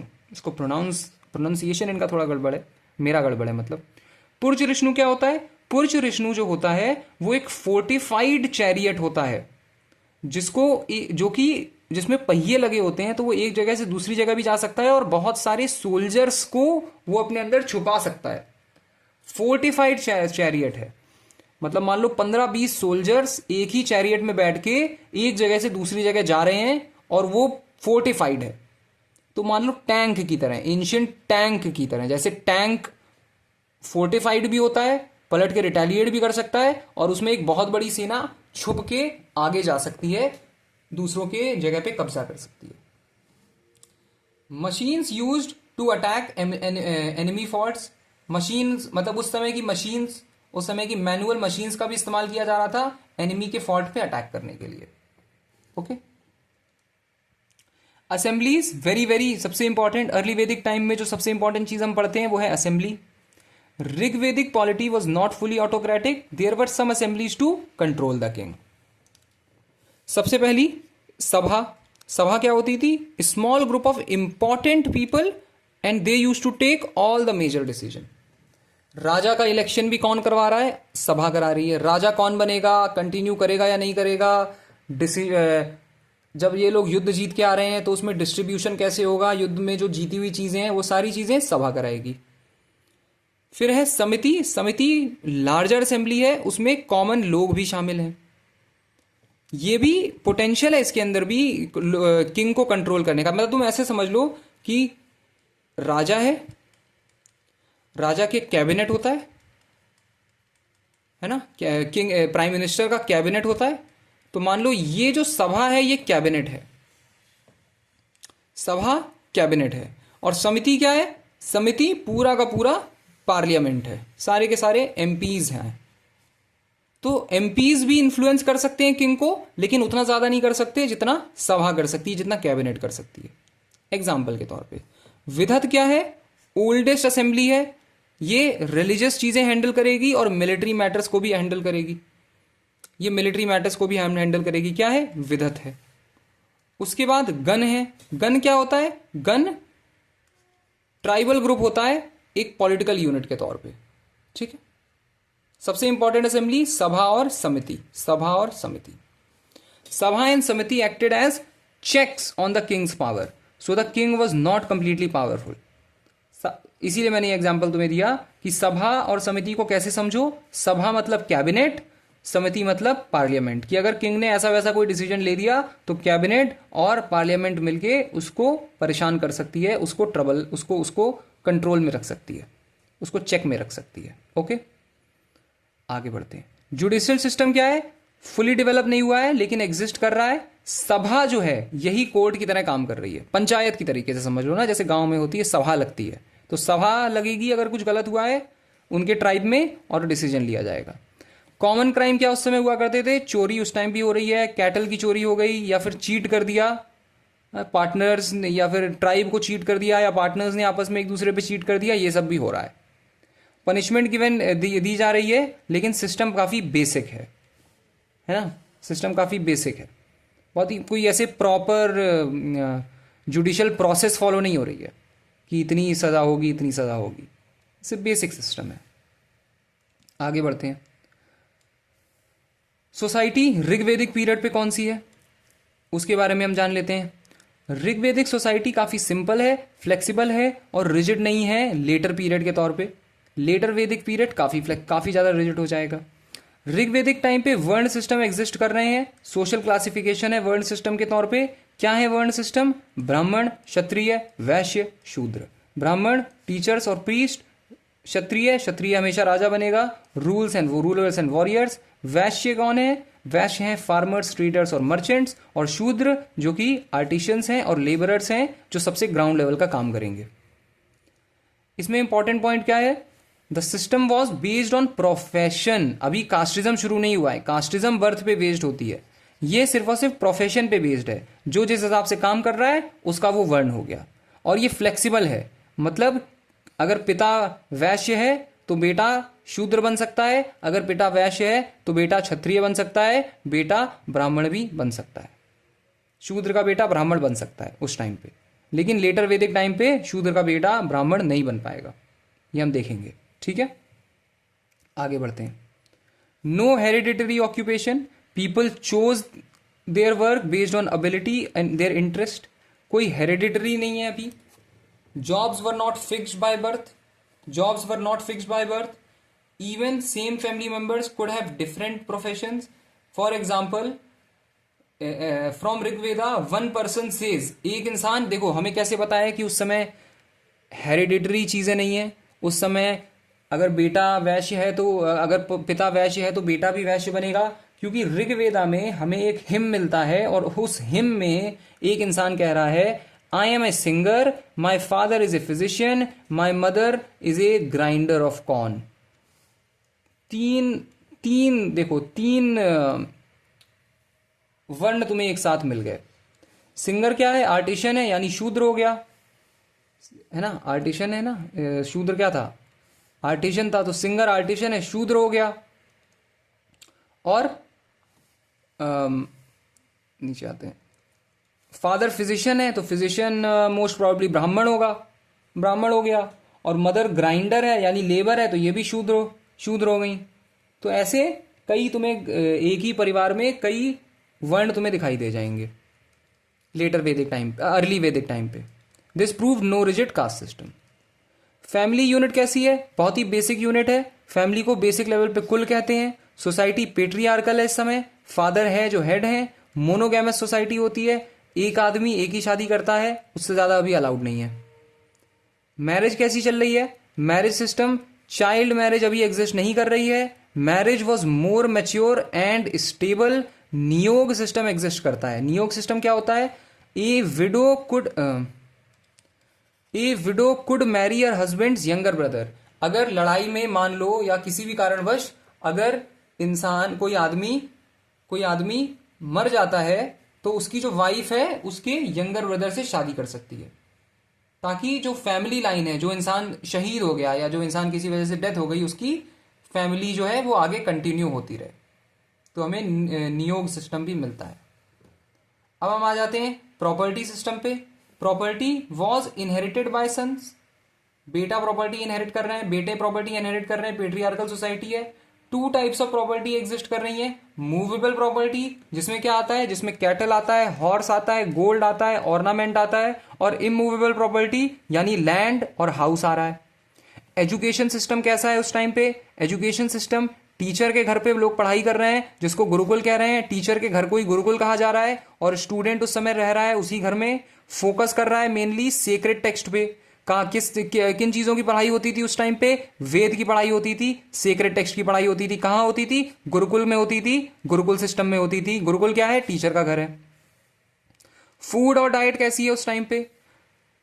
फूड और डाइट, मिल्क और मिल्क के प्रोडक्ट इंपॉर्टेंट पार्ट है डाइट के। मिल्क से बना हुआ दही, बटर, घी, यही सब खाया जा रहा है। एक स्पेशल डिश भी खाई जाती थी जिसको क्या कहते थे? जिसको कहते थे शीर पकमोदनम। शीर पकमोदनम क्या है? Grain cooked with milk. मतलब समझ लो खीर का अर्ली वर्जन है, तुम इसको प्रोटो खीर कह सकते हो। प्रोटो खीर, नाम भी सेम है ना, शीर खीर। कोई भी ग्रेन को दूध में उबाल के गर्म कर लिया, वो शीर पकमोदनम हो गया। तो ये प्रोटो खीर है, यही आगे जाके प्रॉपर फुल फ्लेजेड खीर बन जाएगी। नॉन वेजिटेरियन फूड भी हमें दिखाई देते हैं। फिश खाई जा रही हैं, बर्ड्स खाई जा रही हैं और एनिमल्स भी खाए जा रहे हैं अर्ली वैदिक टाइम पे। काऊ की पोजीशन क्या है? काऊ सेक्रेड है एकदम, काऊ को एकदम सेक्रेड, और काऊ को अघन्य माना गया है। मार नहीं सकते हो तुम काऊ को। अगर तुमने काऊ को मार दिया या इंजर कर दिया तो तुम्हें सीवियर पनिशमेंट मिलेगी, डेथ पेनल्टी भी हो सकती है और तुम्हें ट्राइब से निकाला भी जा सकता है। अघन्य अपराध, अघन्य अपराध कहते हैं ना, अघन्य अपराध यहीं से आता है। बहुत सारे वर्ड्स तुम्हें दिखाई देंगे। ड्रिंक, कौन कौन सी ड्रिंक पी जा रही है उस समय? दो तरीके की ड्रिंक्स हैं। सूर है एल्कोहलिक ड्रिंक, और सोम है सूर रस, सोम रस। सोम रस रिचुअल ड्रिंक है, काफी इंपॉर्टेंट है, सब लोग पी रहे हैं इसको। इकोनॉमिक लाइफ कैसी है? Economic life, people were mainly agricultural, pastoral, cattle rearing. ज्यादातर परफॉर्म कौन सा रिलीजन, कौन सी चीज हो रही है? एग्रीकल्चर हो रहा है, पेस्टोरल इकोनॉमी है, कैटल रेयरिंग बहुत इंपॉर्टेंट पार्ट है इनका। वेल्थ क्या थी उस समय लोगों की? पैसे वैसे नहीं हुआ करते थे, नंबर ऑफ काउज ही उनकी वेल्थ थी। तुम्हारे पास कितनी गाय, मेरे पास कितनी गाय, यही उनकी वेल्थ हुआ करती थी। एंटरटेनमेंट के लिए क्या करते थे? कॉमन एक्टिविटीज है एंटरटेनमेंट के लिए, म्यूजिक है, डांसिंग है, चैरियट डांसिंग है, गैम्बलिंग है, डाइस गेम है, ये सब उनके लिए उस समय का एंटरटेनमेंट है। Gambling was common. Rigveda mentions a gambler saying, Rigveda में एक हिम हमें मिलता है जिसमें गैम्बलर क्या कह रहा है? My wife rejects me and her mother hates me. क्यों? क्योंकि इतना इनको गैम्बलिंग की आदत लग गई थी कि उनकी वाइफ ने इन्हें रिजेक्ट कर दिया, और उनकी वाइफ की जो माँ है, मतलब उनकी सास, वो उनसे नफरत करने लगी। इतना कॉमन था उस समय गैम्बलिंग। ठीक है, अब हम आ जाते हैं रिलीजन। ऋग्वेदिक टाइम पे कैसा रिलीजन फॉलो हो रहा है? ऋग्वेदिक टाइम पे Rigvedic religion represent one of the earliest organised belief system in Indian subcontinent. It was simple, natural, flexible and deeply connected with everyday life. बहुत ज्यादा रिजिड नहीं है, सिंपल है, फ्लेक्सिबल है इस समय religion. Unlike later religious development it was not dominated by temple idols, कोई temple idol हमें नहीं मिलती, और रिजिड डॉक्ट्राइंस, कोई भी रिजिड डॉक्ट्राइन हमें नहीं मिलता कि तुम्हें ये करना ही पड़ेगा, करना ही पड़ेगा, ऐसा कुछ नहीं है। Instead it revolved around nature, rituals, hymns and a practical relationship between humans and divine power. उस समय का जो रिलीजन है वो नेचर, रिचुअल्स, हिम्स और practical relationship between humans and divine power इस पे सराउंड करता है। ठीक है, कोई पूजा पाठ मंदिर जाके इन सारी चीज़ों से, या फिर आइडल वर्शिप, इन सारी चीज़ों, ये सारी चीज़ें अभी नहीं हो रही हैं। ऊपर थोड़ा सा ऊपर,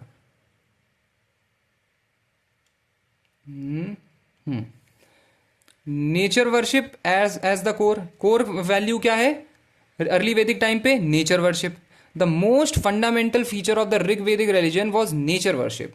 people did not imagine gods as modern complex human like figures living in temples. Instead they saw divine power in natural forces that directly affected their life.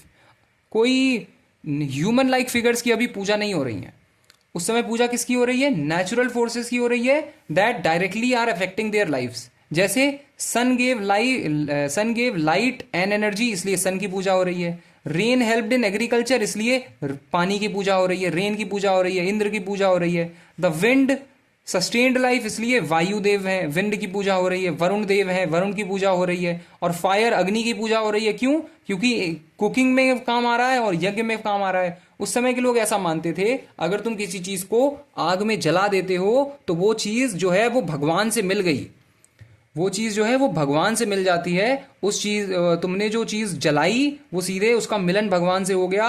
वो क्योंकि उन लोगों को समझ में नहीं आता था कि कैसे चीज़ें जलती हैं, कैसे एनर्जी के अलग अलग फॉर्म्स होते हैं, मैटर कैसे एनर्जी में चेंज होता है। तो वो ये मानते थे जो चीज़ें जल गई हैं ये सीधे उनकी जो डेटीज़ हैं उन तक पहुंच गई हैं। इसलिए फायर बहुत इंपॉर्टेंट है रिलीजन के लिए। Because of this these forces were personified as God's.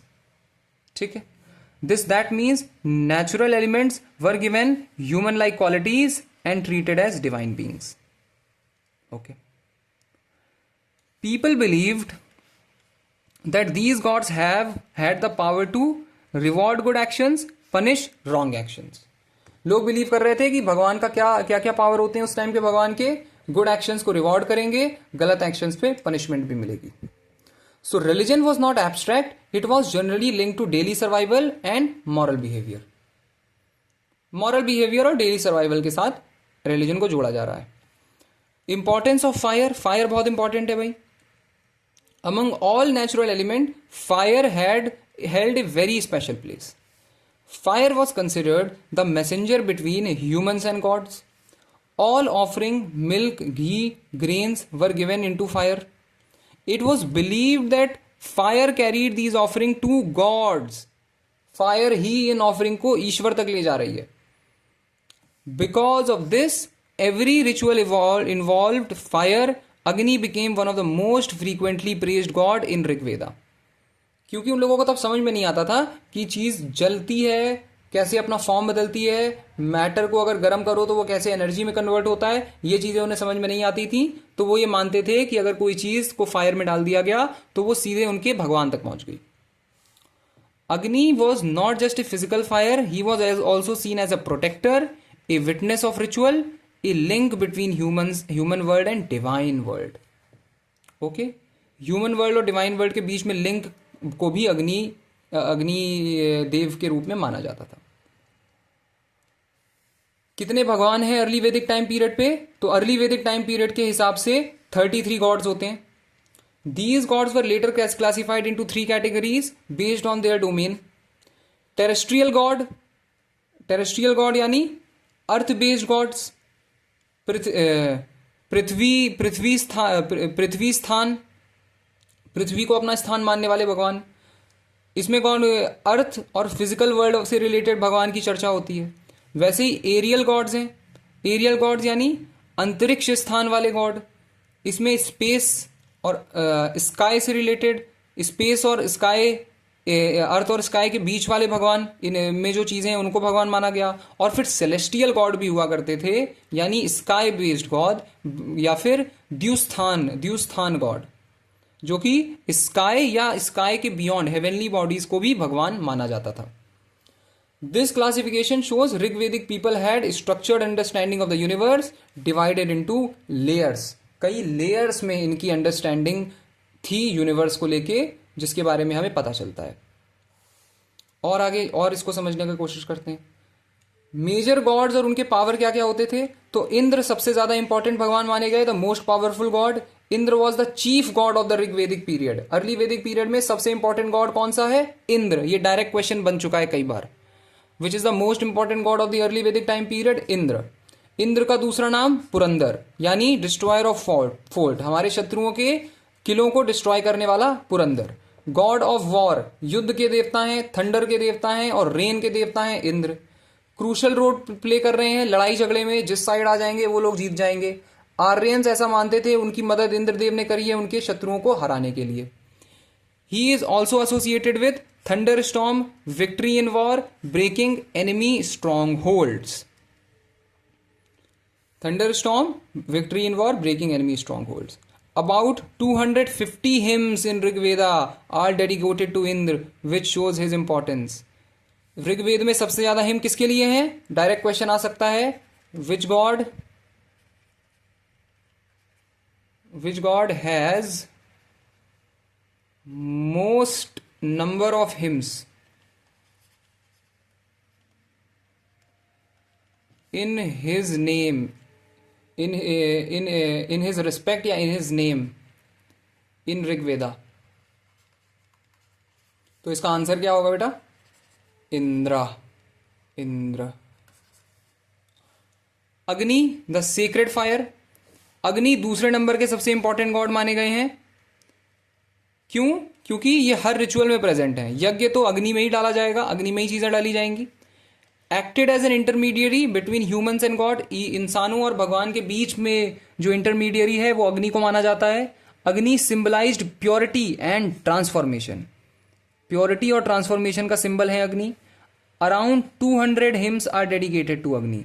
Approximately 200 hymns जो हैं, 200 प्रेयर्स अग्नि के लिए डेडिकेटेड हैं। बहुत बड़ी बात है। और 250 किसके लिए थी? 250 थी इंद्रा के लिए। ठीक। फिर आ जाते हैं Varun Dev, the guardian of cosmic order. Varun was associated with Rita, which means universal law, moral order, cosmic balance. Varun Dev किसके लिए एसोसिएटेड हैं? कि वो यूनिवर्सल लॉ मेंटेन करते हैं, मॉरल ऑर्डर मेंटेन करते हैं सृष्टि का, और कॉस्मिक बैलेंस को भी मेंटेन करते हैं। He ensured that natural order is maintained, people follow truth and justice. He was seen as a moral authority. Moral order maintain कर रहे हैं तो मॉरल अथॉरिटी हो गए। And a god who punishes wrong doing, गलत चीजों को punish करने वाला भगवान कौन है? वरुण भगवान। Surya and related solar deities. The sun was worshipped in multiple forms. Surya the visible sun, इसको वर्शिप किया जाता था। सावित्री कौन है? Source of light and inspiration. तो सूर्य तो जो विजिबल सन है उसको भी वर्शिप किया जा रहा है, और साथ में सावित्री को भी वर्शिप किया जा रहा है, जो कि सोर्स ऑफ लाइट है। किसी भी सोर्स ऑफ लाइट या सोर्स ऑफ इंस्पिरेशन को भी वर्शिप किया जा रहा है। मित्र को भी वर्शिप किया जा रहा है, associated with friendship and agreement. Pushan को भी वर्शिप किया जा रहा है, जो कि protector of roads and cattles. कोई इंसान सड़क पे निकला है तो अब ऑब्वियस ही बात है, उस समय कोई लाइट वाइट तो होती नहीं थी, उसे घबराहट होगी तो वो पूषान देव को वर्शिप करेगा, जो कि रोड के प्रोटेक्टर माने जाते हैं। विष्णु को भी वर्शिप किया जा रहा है। विष्णु किससे एसोसिएटेड है? Movement across the sky. उस समय विष्णु को क्या माना जाता था? मूवमेंट अक्रॉस द स्काई, उसके लिए वर्शिप है। ब्रह्मा विष्णु महेश जो है वो लेटर वैदिक पीरियड में तुम्हें डोमिनेट करते हुए दिखाई देंगे, लेकिन अर्ली वैदिक पीरियड में इंद्र सबको डोमिनेट कर रहे हैं। ठीक है। This shows that one natural force sun was understood in multiple functional aspect. फिर सोम को दो चीजों की तरह देखा जाता है। एक तो सेक्रेड ड्रिंक है, पीने की चीज है, और एक भगवान भी है। सोम भगवान भी है और एक रिचुअल ड्रिंक भी है। ठीक है। सोम कैसे बनता है? प्लांट से बनता है, एक पेड़ से बनता है। इसके फीचर्स क्या हैं? इसको रिलीजन में यूज किया जाता है, रिलीजियस सेरेमनी में, और माना जाता है कि सोम पीने से स्ट्रेंथ, एनर्जी और इमॉर्टैलिटी जैसी फीलिंग आती है, अमर हो गए हैं हम वैसी फीलिंग आती है। और इन जो पूरा का पूरा 9th मंडल है, मतलब सोचो सोम कितना ज्यादा इंपॉर्टेंट है कि ऋग्वेदा का पूरा 9th मंडल सोम वेद पे डेडिकेटेड है, सोम पे डेडिकेटेड है, पूरा का पूरा 9th Mandal of the Rigveda. Okay, आगे बढ़ जाते हैं। Other important God, Rudra. Rudra वही है जो कि आगे जाके शिव बन जाएंगे, इस समय रुद्र के नाम से हम जान रहे हैं। फियर्स गॉड हैं, एसोसिएटेड, उनको एनिमल से एसोसिएट किया जाता है। यम कौन है? यम गॉड ऑफ डेथ हैं, मृत्यु के भगवान हैं। अदिति कौन है? मदर ऑफ गॉड है, सारे भगवानों की देवी, सारे भगवानों की मां अदिति। और द्योस कौन है? स्काई के भगवान, आसमान के देव को, आसमान के भगवान को द्योस कह रहे हैं। उषा कौन है? सुबह की पहली रोशनी को डॉन कहा जाता है और उसकी देवी को उषा माना जाता है। सुबह की पहली रोशनी की देवी उषा है। और अश्विन, अश्विन कौन है? ट्विन गॉड हैं, हेल्थ और मेडिसिन दोनों का ख्याल रखते हैं। ठीक है। सिंधु, सिंधु एक तो नदी भी है सिंधु नदी, और रिवर गॉडेस भी है। नदियों को भी ये लोग गॉडेस मानते थे। क्यों? क्योंकि इनकी लाइफ में बहुत ज्यादा इंपॉर्टेंट हुआ करती थी, नदियां बहुत ज्यादा इंपॉर्टेंट हुआ करती थी। सिंधु नदी, तो सिंधु को सिर्फ नदी ना मान के इन्होंने गॉडेस भी मान लिया, सिंधु नदी, सिंधु गॉडेस। अब एक नया कॉन्सेप्ट इसमें तुम्हें देखने को मिलेगा, कॉन्सेप्ट है हीनोथीज्म। हीनोथीज्म क्या होता है? हीनोथीज्म का मतलब होता है, जैसे समझो, जैसे पॉलीथीज्म होता है। पॉलीथीज्म मतलब कई भगवानों की पूजा करना। पॉलीथीस्टिक इंसान कई भगवान की पूजा करता है। मोनोथीस्टिक इंसान एक भगवान की पूजा करता है। हीनोथीज्म में क्या होता है? हीनोथीज्म में हम कई भगवानों को मानते तो हैं, लेकिन हम पूजा सिर्फ एक भगवान की करते हैं। We recognize multiple deities but we worship only one deity at a time. सिर्फ एक भगवान की पूजा करते हैं। दिस मीन्स भगवान तो कई सारे एग्जिस्ट करते हैं, but at a time only one god is treated as supreme. जिस समय जिसकी पूजा कर रहे हैं वही मेरे लिए सबसे सुप्रीम है। यहां से कौन सा तुमको कॉन्सेप्ट निकलता हुआ नजर आता है? आराध्य देव, आराध्य देव का कॉन्सेप्ट, कि मैं सारे भगवान में तो मानता हूं, सबकी पूजा, सबको मानता तो हूं कि सब मेरे से ऊपर है, मेरे भगवान हैं, लेकिन जो मेरे आराध्य देव हैं वो एक ही हैं, वो मेरे लिए सबसे बड़े हैं। ठीक है। तो कई लोगों के कृष्ण होते हैं, कई लोगों के लिए राधा जी होती हैं, कई लोगों के लिए शिव होते हैं, कई लोगों के लिए ब्रह्म होते हैं, शिव हो, है ना, ऐसे अलग अलग होते हैं। तो ये लोग क्या होते हैं? ये लोग हीनोथीस्टिक होते हैं। ज्यादातर हिंदूज क्या होते हैं? हीनोथीस्टिक होते हैं, यानी कई सारे भगवान में मानते हैं, लेकिन पूजा जो होती है वो अपने आराध्य की करते हैं। ठीक है। तो मुझे कमेंट में बताना, तुम हीनोथीस्टिक हो या पॉलीथीस्टिक हो या मोनोथीस्टिक हो या एग्नोस्टिक हो या फिर एथीस्टिक हो, क्या हो, बताना। और बढ़ते हैं। एग्जाम्पल क्या है? When praying to Indra he is supreme. जब हम इंद्रदेव की पूजा कर रहे हैं वो सुप्रीम है, जब हम अग्नि की पूजा कर रहे हैं हमारे लिए वो सुप्रीम है। समझ गए ना? तो इस समय कोई फिक्स्ड हायरार्की नहीं है भगवान में, कोई रिजिड डोमिनेंस नहीं है, no rigid dominance of one god. लेकिन वरुण जो है, सॉरी, इंद्र जो है वो डोमिनेट तो कर ही रहे हैं। Indra is the most important God, Indra is the most important God. ये लिख लो, ये मुझे सही नहीं लग रहा है, ये सही बात नहीं लिखी है। नहीं, इंद्र की डोमिनेंस है, इंद्र की डोमिनेंस है, इसको हटा दो।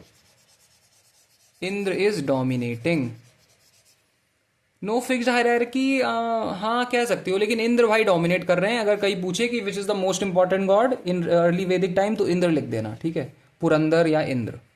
ओके, आगे बढ़ते हैं। एब्सेंस ऑफ आइडल वर्शिप, हाँ आइडल वर्शिप नहीं हो रही है। One of the most important feature क्या है? कोई आइडल वर्शिप नहीं है, कोई मंदिर नहीं है, कोई स्टैचू नहीं है अर्ली वैदिक टाइम पे। Worship was done through hymns यानी मंत्र के थ्रू, और फायर रिचुअल यानी यज्ञ के through. Gods were not present physically but understood through, physically कोई मूर्ति नहीं हुआ करती थी उनकी, लेकिन नेचर और यज्ञ में जो मंत्र पढ़े जा रहे थे उनके थ्रू हम गॉड्स को मान लेते थे कि वो हमारे साथ अवेलेबल हैं। रिचुअल और यज्ञ का सिस्टम, रिचुअल एंड यज्ञ system. The main form of worship was यज्ञ, यज्ञ मेन फॉर्म है वर्शिप का। इसका प्रोसेस क्या है, आग जलाएंगे, उसके इर्द गिर्द लोग बैठ जाएंगे और उस आग में ऑफरिंग डाली जाएगी, और जो प्रीस्ट होगा, होत्री हो सकता है, अध्वर्यु हो सकता है, जो भी प्रीस्ट है वो अपने अलग अलग हिम्स पढ़ेगा।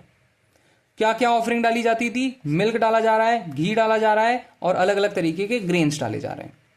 ठीक है, पर्पस क्या हुआ करता था यज्ञ का, भगवान को प्लीज करना या फिर ब्लेसिंग लेना in the form of rain अच्छी हो, हेल्थ अच्छी हो, लोगों को हमें जीत मिले दूसरी क्लैन पे, और हमें बहुत सारा पैसा मिले, हमें बहुत सारी वेल्थ मिले।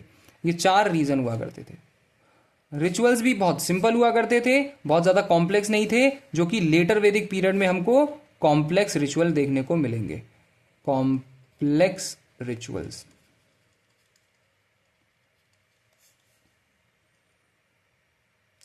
प्रीस्ट के अलग अलग क्या रोल हुआ करते हैं, प्रीस्ट यानी Brahmans played a very important role. They perform rituals, recited hymns, guided people.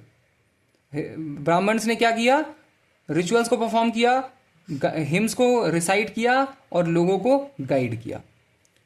But their power, अभी ब्राह्मण्स की पावर बहुत ज्यादा एब्सोल्यूट नहीं है, इनकी पावर एब्सोल्यूट कब हो जाएगी, लेटर वैदिक पीरियड में। लेटर वैदिक पीरियड में ब्राह्मण्स डोमिनेट करने लगेंगे। Religion was still accessible to common people. Later Vedic period में ये चीजें बदलती हुई दिखाई दे जाएंगी। एनिमल और ट्री वर्शिप हो रहा है। There is evidence of animal worship यानी जूलैटरी। ट्री वर्शिप यानी पीपल के पेड़ की वर्शिप भी हमें होती हुई मिलती है। Animals were respected because they were part of daily life, help in agriculture and transport. Daily life का हमारे हिस्सा हुआ करते थे और एग्रीकल्चर और ट्रांसपोर्ट में भी हमें मदद कर रहे हैं। मॉरल और एथिकल बिलीफ क्या है उस समय के लोगों के, मॉरल और एथिकल बिलीफ क्या है, religion was connected with morality, people were expected to follow Rita यानी कॉस्मिक ऑर्डर को फॉलो करना, ऐसा माना जाता कि लोगों को करना है, उस समय के लोग करेंगे ही करेंगे। रीत, अब रीत को है, रीत जहां की रीत सदा है ना, रीत को फॉलो करेंगे।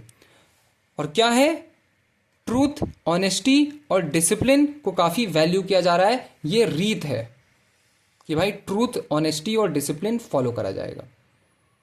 वरुण देव क्या इंश्योर कर रहे हैं उस टाइम के लोगों के लिए, मॉरल बिहेवियर और पनिशमेंट। गलत अगर चीज होगी तो ऐसा माना जाता था कि वरुण देव उसकी सजा भी देंगे। क्या उस समय के लोग कॉन्सेप्ट ऑफ आफ्टर लाइफ में बिलीव किया करते थे, हाँ, believe about after life present है, लेकिन पूरी तरीके से डेवलप अभी नहीं हुआ है। क्यों, हमें ऐसा कैसे पता है, क्योंकि यम जो है वो यम भगवान की, यमराज की, यमदेव की पूजा होनी शुरू हो गई है। Yama was considered as the ruler of the dead. जो लोग मर जाते हैं उनका राजा कौन, यम।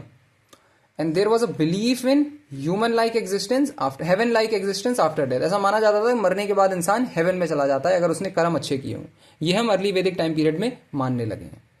But no detailed concept of karma और rebirth like later times. Later time में तो काफी डिटेल में चली जाएंगी ये चीजें। ओके, सिंप्लिसिटी है रिलीजन में। ओवरऑल ऋग्वैदिक टाइम में सिंपल है, फ्लेक्सिबल है, नेचर बेस्ड है, फ्री फ्रॉम रिजिड रूल्स है। क्या क्या चीजें हैं, कभी टेम्पल नहीं, वहां पे कोई टेम्पल नहीं है, कोई आइडल नहीं है, कोई कॉम्प्लेक्स रिचुअल भी नहीं है। ठीक, और क्या है, रिलीजन जो है, रिलीजन डायरेक्टली किस चीज से कनेक्टेड है, नेचर से कनेक्टेड है, डेली सर्वाइवल से कनेक्टेड है, डेली लाइफ से कनेक्टेड है और सर्वाइवल से कनेक्टेड है। हम देख पा रहे हैं की कैरेक्टरिस्टिक क्या है। ये एग्जाम के लिए अगर तुम्हें समराइज करना है तो याद रख लो ये चीजें जरा। नेचर वर्शिप हो रही है अर्ली वैदिक टाइम पीरियड में। 33 गॉड्स को की पूजा करी जा रही है। इंद्र सबसे इंपॉर्टेंट गॉड है, अग्नि दूसरे सबसे इंपॉर्टेंट गॉड है। कॉन्सेप्ट ऑफ रीत यानी कॉस्मिक ऑर्डर को फॉलो करना है सबको। हीनोथीस्टिक लोग हैं, मैंने समझाया क्या होता है हीनोथीस्टिक। कोई भी आइडल वर्शिप अभी हमें देखने को नहीं मिल रही है। यज्ञ मेन रिचुअल है और सोम ड्रिंक सबसे ज्यादा इंपॉर्टेंट है। सोम जो 9th मंडल है ऋग्वेदा में, वो तो पूरा का पूरा सोम पे डेडिकेटेड है। सिंपल और प्रैक्टिकल रिलीजन अभी फॉलो हो रहा है, अभी लेटर वैदिक टाइम के जैसा रिगरस नहीं हुआ। और ऋग वैदिक इकोनॉमी कैसी है, 1500 बीसी से 1000 BC. Rig Vedic economy, the economy was pastoral in nature with cattle as the main source of wealth. Pastoral economy है, एग्रीकल्चर भी हो रहा है, लेकिन मेन इकोनॉमी जो है काफी हद तक पेस्टोरल है और कैटल जो है वो मेन सोर्स ऑफ वेल्थ है। Aryans had moved beyond the nomadic stage but still greatly attached to the importance of cattle. Nomadic नहीं है अब ये लोग, लेकिन अभी भी कैटल इनके लिए बहुत जरूरी है। Wealth was measured in terms of number of cows. Wars for cattle were common. Gavishti, गाय के लिए जो लड़ाई होगी उसे हम क्या कहेंगे? Gavishti. Gavishti. Various animals were domesticated such as cows, horses and sheeps and goats. Vedic people were not familiar with cat and camel. जो वैदिक लोग हैं वो बिल्ली और कैमल से फेमिलियर नहीं है। टाइगर अभी तक हम इनको नहीं पता है एग्जिस्ट करता है, but wild animal like lion, elephant and boar इनको पता है एग्जिस्ट करते हैं। और हड़प्पा में इसका उल्टा है, हड़प्पा के लोगों को लायन नहीं पता है एग्जिस्ट करता है, लेकिन टाइगर पता है उन लोगों को। समझ गए? और यहां इसका उल्टा है।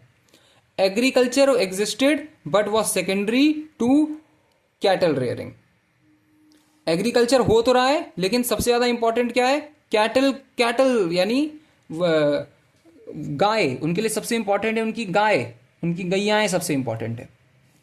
People cultivated crops using simple tools and dependent mainly on rainfall. सबसे ज्यादा इंपॉर्टेंस वो रेनफॉल को दे रहे हैं। क्रॉप कल्टीवेशन तो हो रहा है, लेकिन सबसे ज्यादा इंपॉर्टेंट उनके लिए रेनफॉल है। रेनफॉल अगर नहीं होगी तो भाई गड़बड़ है, कल्टीवेशन उनका खराब हो जाएगा, खेती खराब हो जाएगी। Trade was very limited but mostly local in nature. Trade हो तो रहा है, लेकिन हड़प्पन जैसे बाहर के लोगों से ट्रेड किया करते थे, ये लोग आपस में ही ट्रेड ज्यादा कर रहे हैं। ये लोग बाहर से ज्यादा ट्रेड इनका हो नहीं रहा है बाहर की दुनिया से। ठीक है, लोकल ट्रेड ही है। The system of exchange was mainly barter. Coins हमें नहीं मिलते हैं अर्ली वैदिक टाइम के। अर्ली वेदा में कॉइन नहीं हुआ करते थे, बार्टर सिस्टम ही मेनली चलता था। ठीक है। और cows and gold ornament were used as medium of exchange. दो गाय ले लो, गोल्ड ऑर्नामेंट दे दो, गोल्ड ऑर्नामेंट के बदले गाय दे दो, गाय के बदले तुम अपना कुछ दे दो। मेन मीडियम ऑफ एक्सचेंज क्या है? 10 किलो चावल के बदले 2 गाय ले ली, ऐसा है मीडियम ऑफ एक्सचेंज।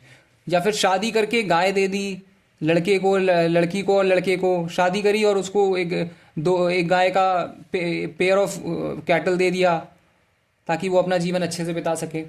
ठीक है। Money and markets were not known but they were not widely money and markets were known but they were not widely developed. अभी कॉइन वगैरह ये सब डेवलप होता दिखाई नहीं दे रहा है। कोई प्रॉपर करेंसी सिस्टम भी हमें देखने को नहीं मिलता है। डिवीजन ऑफ लेबर स्टार्ट हो चुका है, वर्ण सिस्टम हम देख पा रहे हैं। Professions like carpenter, blacksmith, weaver, potter, tanner, grinders of corn भी एग्जिस्ट कर रहे हैं। Production of good became more complex indicating early economic specialisation. क्या है? प्रोडक्शन ऑफ गुड्स जो है वो ज्यादा कॉम्प्लेक्स हो गया है अब। Knowledge of medicine and surgery also existed. Surgery और के बारे में भी बातें हो रही हैं, मेडिसिन के बारे में बातें हो रही हैं। तुम्हें दिखाई दे रहा है आयुर्वेदा वगैरह लिखी जा चुकी है, इन सब के बारे में बातें हो रही हैं। अर्ली वैदिक पीरियड में भी काफी हद तक हमको वेद में भी हमको दिखाई देता है कि मेडिसिन के बारे में ये लोग बातचीत किया कर रहे हैं। Okay. Along with herbs and drugs, charms and spells were also use for healing, जो कि हमको वेद में दिखाई देता है। मुझे कमेंट में बताना कौन सा वेद मैंने बताया था जिसमें चार्म्स और स्पेल्स की बात हो रही है, मुझे कमेंट में बताओ।